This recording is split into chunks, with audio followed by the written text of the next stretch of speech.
mna umphulaphula Lizwe FM kukhangela nje wena okokuba ingaba wena ukhona na, ngoba ndikho mna ndilapha kuwe ndikunye nawe. Ubulimatu esithi yena yawubuyisa mfondini umphefumlo wam, ndikhangela nje okokuba ingaba mhlawumbi ukhona umphulaphuli okhoyo na. Molweni ekhaya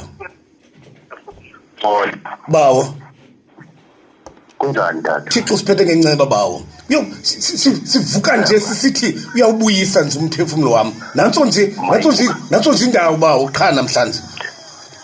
Hlathi lopha emkanduli. Hlathi emkanduli. Molo bawo.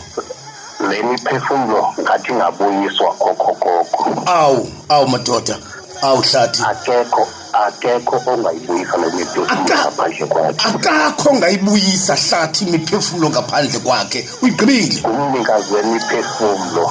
Ngumnikazi. Ukwenza thina ukukhongozela imiphefumlo. Awu madoda. Ubuyele endaweni. Tukuvile Hlathi. Tukuvile. Nabopholi bawuphela amandla. Tukuvile Hlathi. Tukuvile Hlathi. Nawe ngqondo. Thixo kuphathe ngenceba bawo. Ndiyabulela. Impilo ngathi singayifumana yonke imihla le. Makube kuhle Hlathi. Nkosi bawo. Awu madoda.